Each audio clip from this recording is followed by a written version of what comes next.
Hi everyone, how you going? I'll just give this thing a couple of minutes to see when people join up. I've got an update for you. Just give it a couple more seconds and see what happens. Now, if my audio starts to lag again, it's probably an NBN problem. I don't know, but we start off fine and in sync, and then by the end of it, I'm way out of sync. I can't seem to control that. So I'm doing an update on Tempest's story. For those of you that don't know, I'll just do a quick backstory. So Tempest lives in WA. She was living with her dad, and the situation that she had was that Indu wouldn't allow her access to pay cash for her portion of the rent. She spoke to the owner about being put on the lease, and the owner was quite clear. He had no problems with people on Centrelink being on the lease. He had no problems with people who were First Nations being on the lease, but he didn't allow Basics card or Indu card because he'd had trouble in the past with rents not being paid properly, and he needs to pay his mortgages on his properties on time, which is a fair comment from any property owner. So, Tempest had big problems with not being able to pay childcare, and as a result that ran her into debt. She paid up that debt by herself and got in advance. She was then refused an opt-out the first time round based on the fact that she had declines, because the card declines for anything, anywhere. Of course, Indu won't give people a copy of the statement of those declines, despite the fact that in Senate estimates last week, Services Australia says that they're supposed to. Indu won't do it, right? She was able to prove that she had no debt, no bills, but it didn't matter. They knocked her back. So after several months of living with paying for groceries, paying for bills, using a cash portion to survive for the bills that she couldn't pay, right, things came to a head and she ended up having to leave that property and became homeless. She went and stayed with her mum, with her kids for a little while, and she's also pregnant. She's due in a couple of weeks now. And the same situation arose again. At first, Indu said, yes, you can pay your rent at your mum's place, and she set it all up, and the first thing that happened was it declined. And then it declined again and again. And she got knocked back for an opt-out again. This time, the reason stating that she was at risk of homelessness. She's homeless. Hello? They've already made her homeless. Right? They have made her homeless. And then the reason cited for refusal of being able to get off the card is she's at risk of homelessness. So she appealed it again. She put through all the paperwork all over again. She uploaded all the bank account statements all over again. She's been paying everything out of her 20%. She's got no bills, no debts, right? She's floating between her dad's place and friends' places. She's couch surfing with 2 little kids, and she's due to have her third. She's still homeless, right, since the last knockback. And today, I posted it to the page. She received another letter, right? After careful consideration, a decision has been made to not approve your application to exit the cashless debit card program. This is because you did not show that you could manage your affairs, including financial affairs.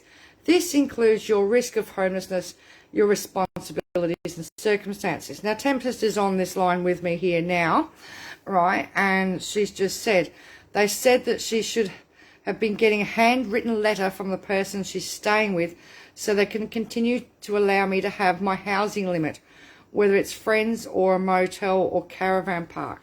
So this is impossible, really, because so she's got to get a handwritten letter if she's couch surfing at a friend's place to prove that she's there, or if she moves to a caravan park, or she goes to a motel room.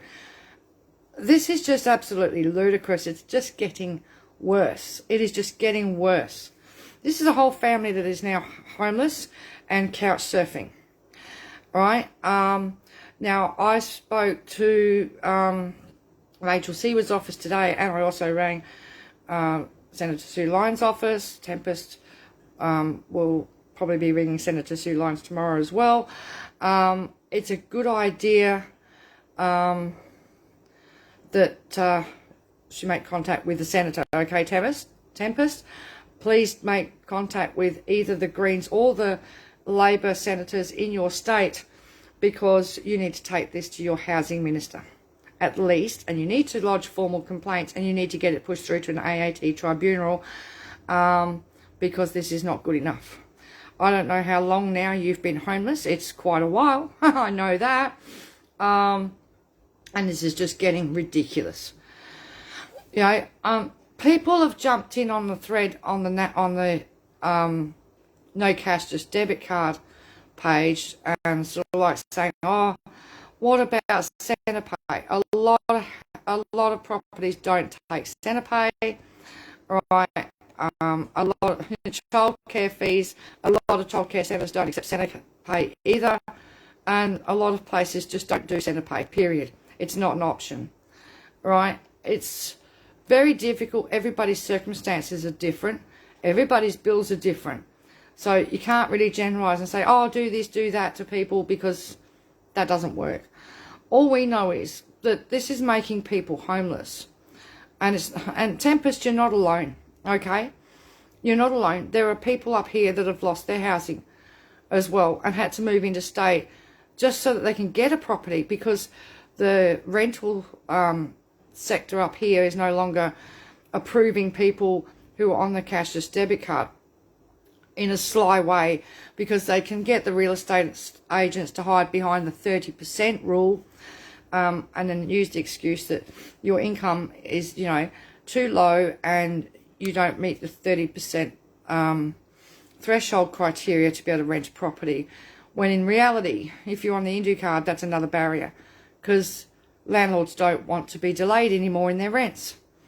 I mean, we had a lady who's now living in Victoria who, would you believe, she was 5 metres from the boundary. That's ridiculous, isn't it? From the boundary, the electoral boundary. And she was renting a really nice house, but it was a cash rental. And there was other opportunities offered if she was able to stay there. But because of Indu, she was not able to stay there because they wouldn't release the funds for her to pay her rent. And there's only so many groceries you can buy or pay bills for other people before people get jack of it and say, no, sorry, you have to pay your rent. You have to pay your share. You can't keep buying groceries in lieu. There comes the time where there's too many groceries in the cupboard. I mean, logically, you can't do that all the time for long periods of time. You know, so it causes people a lot of hardship. And for those that move out of the area, some of them may not have had problems with rent. Discover when they get to another region, they have problems with rent straight away. So Tempest is still fighting, and we're still standing there supporting her and standing right behind her. Don't give up, Tempest. Don't give up fighting. Simple as that. Because this is just absolutely, this is soul destroying, but it's also, it's destroying people deliberately. You know, I mean, they expect Tempest to be able to prove that she's homeless with her kids. How do you prove that you're homeless? I suppose when I was homeless with Kate when she was really little, no fixed address was what I had to put down on stuff. And the minute you do that, you don't qualify for any assistance from anything. I can remember going into a St. Vinny's and asking for some help. And because I was of no fixed address, the woman couldn't help me. That was their policy. Now, they've changed things since then, of course, and they're going to change things a lot more, with a lot more people being made homeless, right? Especially in WA. I mean, we've got a housing crisis everywhere, regional Queensland, WA, regional Victoria, everywhere. It doesn't matter where you look in this country at the moment. There is a housing crisis. Rooms are now becoming $250 a week for a room. I mean, God, they're pricing themselves as much as houses. I've seen houses that were rented for $350 a week going up to $700 a week. It's ridiculous, right? It's pushing too many families, whether they're working or not, onto the streets, into motels, into hotels. There's lots of families around the area. And homelessness doesn't mean you're broke. Homelessness doesn't mean you're drunk or an addict and you're sitting on the street. Homelessness is where you don't have a home. you just don't have a home because you can't afford one, or you've got somebody like Indu refusing to allow you access to adequate cash to be able to pay your rent, right? Because not everybody fits in their little box of a signed, dated, fixed lease. A lot of people in this country don't have that. A lot of people are on periodic leases where they started out with a lease and then the owner's happy with them and they don't do another lease and they stay long term on a periodic lease. Ironically, I'm in community housing and I'm on a periodic lease, right? But I'm fortunate that I can use Centrepay to pay my rent. For those who can't, in that situation, they can't access their money without jumping through massive hoops, constantly going through constant rent resets, which puts them behind in rent and creates breach notices. And 3 breaches and you're out. There's your Form 12 goodbye. You know, this is disgusting. But I was looking at comments here. So, you know, so Henry Samuel Jones says, how will it go with somebody who has no bills under their name? Gas, powerhouse are all under another person's name. You use the BPay code to pay the bills. That's how you do that. You can do that. You can pay anybody else's bills on the card. And that's how a lot of people have had to get through. Families who have owe their parents board or lodgings or owe mum and dad money, that's how they have to do it, is to be able to, or go shopping and pay the equivalent in groceries. And then Indu says, oh, or Services Australia go, oh, look, people are buying more food. Yeah, in lieu of rent and trying to pay bills and trying to keep their head above water. All right? So, yeah, it's just disgusting. It's still going on. It's still declining people's rents. And then they use that decline against the person. And then they won't give the person a statement that actually identifies what the decline is for. Because heaven forbid, you know, they don't like to admit that it's their card that's declining in different places. They don't like to admit it at all. You know? So I thought I'd just give you an update on that. It's total discrimination, it really is. And we do have to get rid of the LNP at the next election, no matter what. Because we just do. We've got to. This country is facing an absolute devastation like they haven't seen since the war. And I think in the next couple of months, a lot of people are going to start waking up really fast. It's ironic that with everything that's happened this week, with the end of JobKeeper, with the end of the rent moratorium, with the end of the mortgage moratorium, with all of the crap that's going down, the trolling is, I mean, we keep the trolls off this page really well. And we found a lot of the pro-card trolls actually don't come here anymore, right? But the trolling that I've copped on different pages and on my TikTok account has just been horrendous.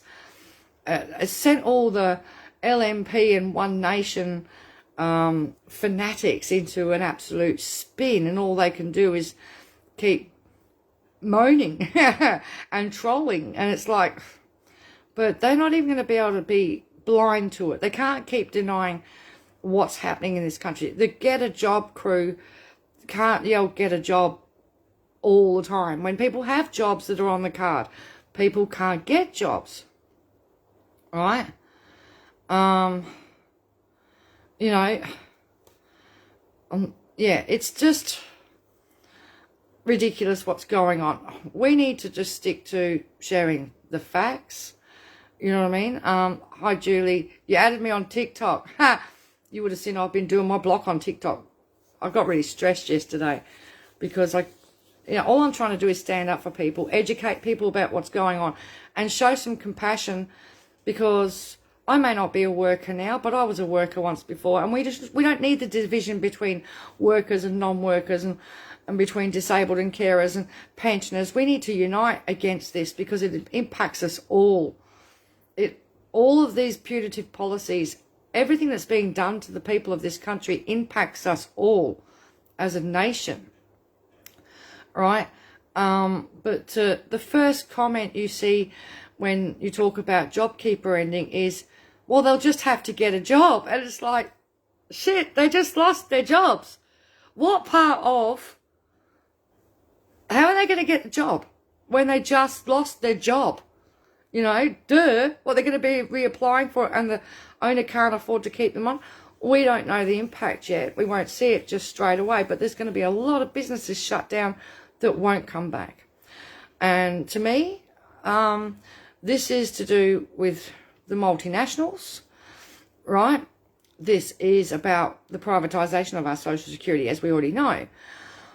But it seems to be an agenda of, will cripple the country. I don't care what anybody says. This is crashing the country, right, from the, crashing our economy from the bottom up. You know, the very foundation of this country's economy is social security. It is the economic stabiliser for this country. So by keeping it too low to sustain us and do its job, then you have the 1.6 million that are already out of work, adding in 150 to 250,000 people that may be out of work in the next couple of weeks to a month or so, on top of all of that. And then you factor in the evictions. Now, on one of the WA rental sites, 400 evictions were issued yesterday alone. 400 evictions, right? You look on any of the Facebook rental pages, there are hundreds and hundreds of people looking for housing, looking for rooms, looking for anything, you know. Yeah, the devastation that's going to come is going to have a big impact on our economy, because cutting off that cash flow will close small businesses. Now, this is my opinion, but by closing small business and you take away the middle class, so to speak, and closing the small businesses down, you create more unemployment, but you create more victims for the cashless debit card. Now, that money then gets funneled to the multinationals, you know, all the approved multinational businesses. Coles, Woolies, Aldi, right? Then you've got the big four banks joining in as well. This makes sure all the money goes to the LNP mates businesses, you know, the Jerry Harvey or Harvey Normans of the world, the RM Williams, which none of us can bloody well afford. You know what I mean? You look at the high-end list of businesses that are on the approved list of merchants, you know, and like, you look at, oh, we can still shop at Kmart, but that's Wesfarmers, I think it is, Dalgety. Again, big companies, not little businesses. You know what I mean? Not your mum and dad or your sole operator businesses. This situation that this government is determined to put us into is going to wipe out those sole operators and the small businesses. And you know, and it just funnels the money to the multinationals that are keeping wages low, employing staff on a casual basis. So you end up with a workforce that doesn't get enough hours and money to get off Centrelink, is trapped on a cashless debit card, but the money's controlled by a private company, their lives are controlled by a private company, and they've lost all their legal rights and protections under law, and it's very difficult to fight them. So people like Tempest, who haven't given up, keep going, right? There's another lady I know that she's kept going, and she's managed to get through to an AAT tribunal as next. It can be done. You've just got to keep going, right? And also lodge complaints with the Australian Financial Complaints Authority, and just keep going, keep pushing. And it's hard. It's hard work, you know. So Henry Samuel Jones says here, how many people have just lost their jobs and have been put on Indu already? So we've got the figures from the Senate estimates, okay, for people that will start on the cashless debit card this week. They'll get their letters this week. This is from March figures, okay? So this doesn't include the people that are going to lose their jobs in the next couple of weeks. This is the people that have lost their jobs over the period of COVID and haven't been able to get their jobs back. So, for instance, and just bear with me. So, let me get my figures. Okay, so for Hinkler region, which is Queensland, Hervey Bay to Bundaberg, primarily Bundaberg, 2,438 new people will be going onto the card this week. Right, in Ceduna, 165. In the Goldfields, 908. And in the Eastern Kimberley is 267. That's not allowing for the Northern Territory, which they will try and coerce the First Nations people to transfer from Basics card to the cashless debit card. Of course, both are forced income management. However, I think everybody's figured out they're safer to stay with their Basics card, because as soon as they change over to cashless debit card, they're consenting to giving up all their rights. And then they've got a big fight on their hands, and they're under the control of Indu. There's no infrastructure out there. There's nowhere to turn for help. Okay, and a lot of communities barely have power. They have no adequate housing. They have no infrastructure. There's language barriers. There's amounts of all sorts of problems, which First Nations people have learned to deal with on the Basics card. They best stay on their Basics card for now, which ends in December 2022. Right? At least we can fight to get that changed. We can fight to get the cashless debit card stopped. And that's what the goal. And the only way to do that is to get rid of the LNP government. I think now it's not only what they've done to the social security sector, the aged care sector. 25,000 elderly people have died waiting for in-home care. Right? The way that they've treated the people overall, run this country into dire straits debt. Okay, it's just they ran us into recession before COVID, and now they'll try and use COVID as the mechanism to blame everything on. So just another hint too, those figures regarding who's going onto the cashless debit card or who will be getting their letters this week, ready to go on between April and May. That could change. I don't have the figures for Ceduna, Goldfield and East Kimberley, but I did get the figures for Bundaberg, how many people would be out of a job once JobKeeper ended starting this week, and it was a further 2,500 people, which are now at risk of also being forced onto the cashless debit card. Now, I've done a TikTok about this, and everybody's going, you're talking out of your ass. And it's like, no, I'm not. That's the truth. That's the facts. So, basically, Hinkler will now come up to around about, I haven't got the exact figures, but the 2438 on top of, say, 5,900 and something is 7,983. About 8,400 people could be on the cashless debit card by the end of the month of April. You know what I mean? In Hinkler alone.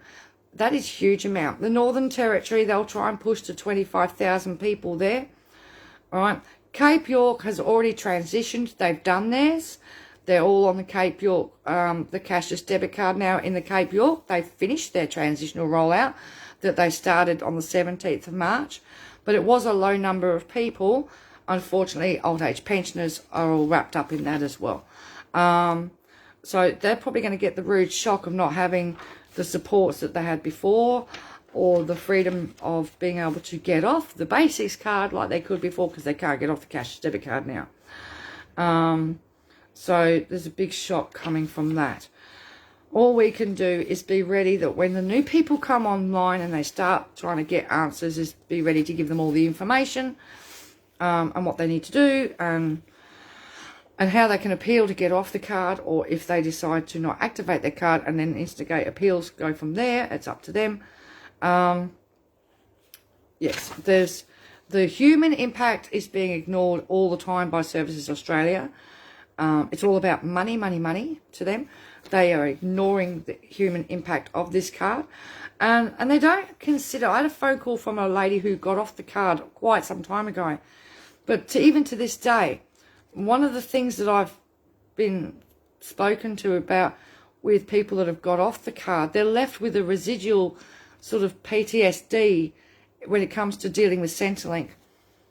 They're afraid. They're just, it's left them because you don't totally trust the system anymore. It leaves an impact on people's lives even when they do get off of it. It does impact them for a long time to come, especially if it's destroyed their finances as well and they've had to start again from scratch or move interstate or do whatever they need to do. Do you know what I mean? Yeah, so I hope that information helps people regarding the figures. I'm just looking through the comments here. Let me see. Yeah, Kathy says, destroying the middle class and small businesses means the professions such as accountants and solicitors will take a big hit and lose income. I used to use an accountant and a solicitor regularly when I had my business for tax stuff and contract stuff. All these professions aren't seeing the losses they'll suffer when Indu starts to bite. Precisely. Creation of class war. Absolutely. It's been a class war for ages. It is a class war. So the question is, how do people in the outback areas get on where there is no Coles, Woolies or Aldi? First Nations communities have one store. It's a community store, and ironically they're run out of the Department of Cabinet and Ministers' offices. Their food supplies, even on the basics card, were anywhere up to 60 and 70% above what our costs are in regional Queensland. So, for instance, I'll give you an example. A tin of baby formula that's $26 on the shelf here is $85 in their stores. The prices we've seen for milk, a 3-litre milk is $10, right? Basic foodstuffs are just out of reach. Fresh fruit and vegetables are just about impossible, right? And, yeah, it's disgusting, the pricing of their food. And then they have to put up with internet down, Telstra down. Then we have to put up with when there's flooding, when the service is down. A few months back, there was stores complaining they were doing book up. You can't do book up with the cashless debit card. So this is going to be interesting because a lot of community stores would do book up for people on the basics card. But even they were complaining it was getting way too out of hand for them to be able to continue to do the book up because they didn't have they just didn't have the cash flow to carry the community themselves. Do you know what I mean? And it was getting crazy, but people still need to eat. And what can you do? Yeah, it's ludicrous what they're doing, you know what I mean? So I'm just looking here at comments. Yeah, privatising everything in human service. Well, it's not in it's not even human services, it's inhumane services now. Okay, so I'm going, yeah, thank you for those people that helped with Canberra and Brisbane and Melbourne and everything like that and everything else we do. Don't forget, we've got our stickers and we've got shirts and badges that we do as well if you want. I was doing a little bit of a bundle deal for a shirt, sticker and badge for $30 posted. Let me know if you want one. Because, yeah, and then send us your selfie or do a video. If you're on the cashless debit card, please come out with your stories. Don't sit silent. Right? The more people that we can inform that this is happening to, the more the public wakes up, the more the public realizes this is a bad thing, and the more resistance we build towards it, and the more the media will pay attention. So there's a program called, just bear with me for a minute, I've just got to check in my email so I get the name of it correct. There's a live radio interview tomorrow morning on a program that calls Life Matters on the ABC, Radio National Australia. Okay, it should be around about 9 a.m. Australian Eastern Standard Time, with a card holder from Bundaberg who has moved to Brisbane. I will be going live on that Life Matters show on Radio National ABC tomorrow morning at 9 a.m. So that'll be good. That's and we need, like, okay, I got the call to ask for card holders. She's picked one, but other media does often ask me too. So if you're on the card and you're prepared to speak to the media, drop me a message, drop me your number, so that I can make a list, and then each time the media ring up, I can go, well, I've got this person, this person, this person, this person. Okay? The more facts that get out, and it has to get out. On top of what we've seen with this government in the last couple of weeks, where you've seen me, if you've seen me on my personal page, I've been going off my nut about a lot of things, getting rather angry and a bit pissy, right? Because I'm sick to death of people like Andrew Laming, and they just get away with criminal offences, and there seems to be no punishment, and they still get to have all their money and their protections. I'm sick to death of the sleaze and the misogyny and the disrespect of women. And now we have Anne Ruston is the Minister for Women's Safety. I mean, is that the height of hypocrisy or what? So shifted all these hard-nosed women. I don't know whether I can call them women, because they're not caring. They're not compassionate women. They don't care about women. Can you honestly see Minister Payne? She reminds me of the freak from Prisoner, the way she struts around. Sorry. You know what I mean? As the Minister for Women. A woman that doesn't come across with a bone of compassion for other women in her body. You know what I mean? Seriously, it's like a slap in the face. So, with what's been going on with Brittany Higgins and all the other allegations, the other women that have come forward, I think the country's woken up to how shit this government is, and how the little boys club, the swinging dicks as they're called, are in Parliament.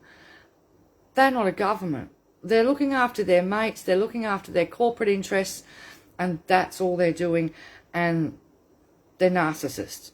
We don't want that. We don't need that. We need to change the government, and we need to then make sure that if ALP is going to come in, that they need to look after the people properly, right? Get rid of the cashless debit card, of course.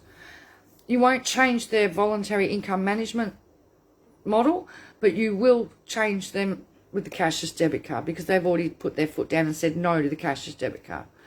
You know, so Kate Campbell-Davis says Laming was trolling in here, wasn't he? Yes, he was. A few weeks back, he was trolling on our page here during question time. And we screenshotted it all. We put it on Twitter, and then Senator Milindari McCarthy took it into the Senate and rose the matter in the Senate in regards to his behaviour on our Facebook page, and then the rest is history. The rest came out from there, and no doubt there's probably more to come. I was just looking before, I didn't get to see the end of it, but an ex-MP, Kate Ellis, has released a book, which is a tell-all about everything in Parliament House. And then we've got a New South Wales Nationals member or Liberal member who's just been told to quit because he was sexting in Parliament, and they actually got him on video, and he was sexting with a sex worker and offering her $1,000 to come to Parliament House in New South Wales to have sex with him during question time in Parliament, and they've got him on video doing it. It's like, no, they got to go. They just got to go. They're not representing us. They're not looking after us.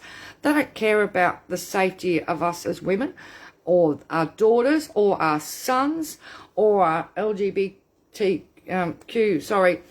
Basically all of our people. Do you know what I mean?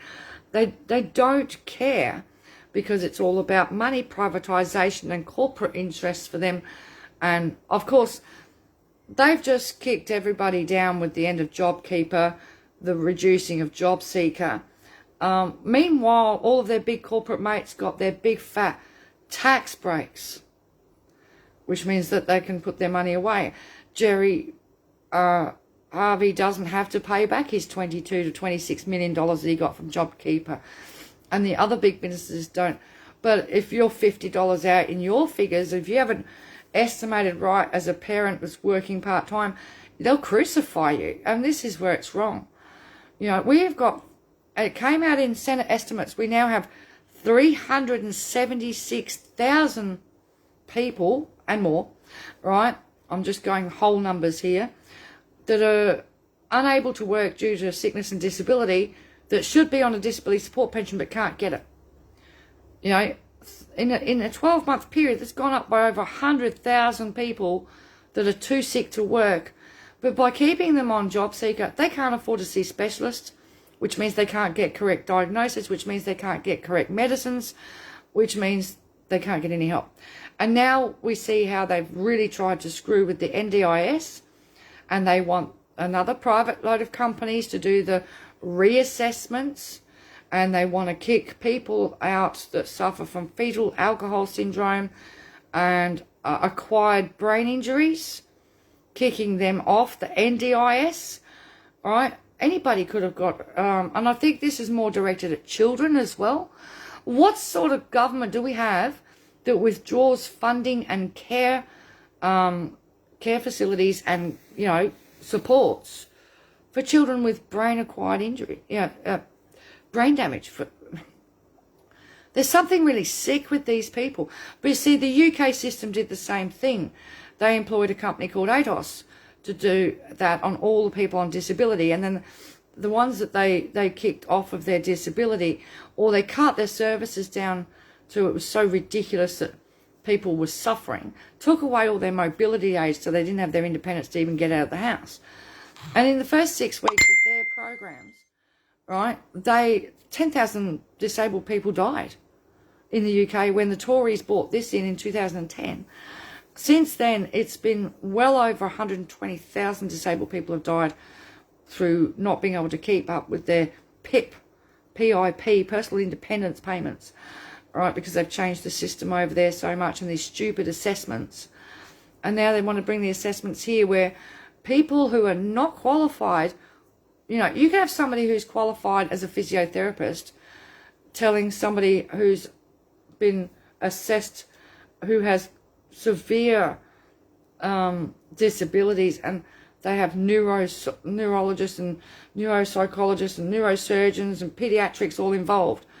And this person who's qualified as a physio can turn around and go squash all of that evidence and go, no, mate, you're fit. You know what I mean? These are just arseholes, this government. You know,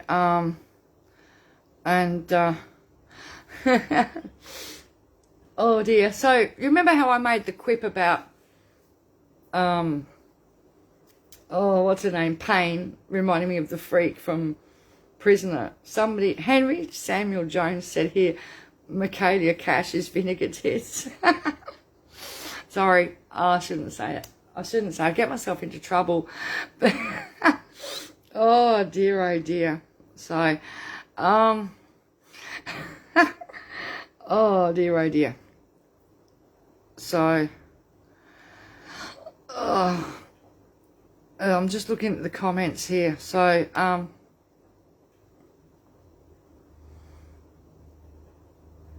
yeah. Liberal Nationals are putrid. They absolutely are. And we need to join with every other group across this country and make it our aim to get rid of them. All right? This country cannot afford... You weren't rude, Henry. You're funny. You cannot afford any more of the cruelty and the austerity and the constant kicking down of good people that have done nothing wrong except for lose a job, gotten injured, got sick, got cancer, right? And they just stick the boot in. we don't need a government that looks at people as cash cows and looks at people as how they can make a profit off of them, right? Which is all they've done. The privatisation of our social security only makes profits for Indu and their stakeholders and their mates, while it destroys the person who's trapped in poverty, trapped on the card. And even if you get a job, because of the nature of the work that we've got, One Nation and LNP and of course Sterling Griff, I think, but I know for sure One Nation voted not to protect casual workers and gig economy workers in that that workers' bill that was that was put up recently. Of course, One Nation are the ones kicking the workers down. One Nation are the ones who are kicking the people on Social Security down. The biggest amount of trolls I've had on TikTok are proud One Nation supporters. It makes me feel like saying you've only got one neuron. I'm tired. I'm just getting that sort of mood. And sometimes the trolls will get me so angry, eventually I end up being a smart ass back to them because I'm human being too, right? And One Nation is still clinging on up here, unfortunately. But I notice all the signs are missing from the side of the road where I live, which is a good thing. But I can't believe how One Nation supporters, they just don't get it. Do you know what I mean? But anyway, whatever. All I know is that we need to not vote for the LNP, the Liberals, the Nationals, or One Nation. Don't vote for any of them. And don't forget not to vote for Sterling Griff. If it wasn't for Sterling Griff, well, I wouldn't be here right now telling stories about Tempest and other people that are stuck on the card, because all these people would be off the card because it would have ended in December. But it was Sterling Griff from Centre Alliance that enabled this to be continued for another 2 years. All right, he's from South Australia, and South Australians need to not let him forget that. He betrayed 12,000 people that night. But not only that, he betrayed nearly 40,000 Australians, right, by allowing this to continue for another 2 years. It's cruel, it's inhumane, and Australians should not be put up for sale for profit. You know, this government has not invested in people. They have not invested in the infrastructure needed for the people, or our public schools, or our public health adequately. They've been whittling away, taking away services from our public health. They have underfunded our public schools, right? Our mental health services. They're taking away another $53 million away from emergency housing funding for the states. That shows you they're not interested. Public housing must be a priority. Everybody in this country is entitled to have a roof over their head. Okay? And these bastards, they don't care if you're living under a tree in a tent. They really don't care. I don't see why they want so many people in this situation. A, it's not financially viable for the country. B, the well-being of the people, all right, maybe they think that, you know, it's easier to control people that feel beaten and downtrodden and have mental health issues as a result. But really, sick people means a sick nation, and that's it, you know what I mean? And, yeah, it's disgusting. So, anyway, I'm going to leave you guys with that, and I will talk to you guys later, and if I get any more updates from Tempest or whoever, I'll come back on when I've got more updates of things. As I said, if you're on the card and you're having difficulties, right, and you want to share your stories, please do. Don't forget, ring whoever your state senators are. So, for instance, in South Australia, you can ring Penny Wong's office. You can ring, in WA, Senator Sue Lyon's office, or Anthony Chisholm's office in Hinkler region. Okay. So, and then, or you can ring the Greens. You can ring Senator Rachel Seward's office anytime. Or Senator Larissa Waters' office as well. They'll both help you. You know, Lamming's upskirting victim has just lodged a formal complaint with the police. That's good. I hope the Queensland police do the right thing and don't get intimidated by the Morrison government. Politicians forget who they're meant to work for. Well, they've become of the mindset of they're trying to take the clock back 400 years to the feudal system, where they're the lords and the ladies and we're the peasants. That's the mentality they're trying to put over us. And that's the way it is. You know, well, we need to stand together and stand up. And if you see people being trolled, I've noticed the trolls target women all the time, right? It just drives me nuts. Some of the trolling I get, and it's so sexist sometimes as well. You know, yeah, it just gets tiring. It really does get exhausting.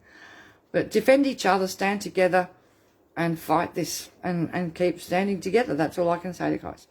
Anyway, I'll say goodnight, take care of each other, and I'll talk to you again.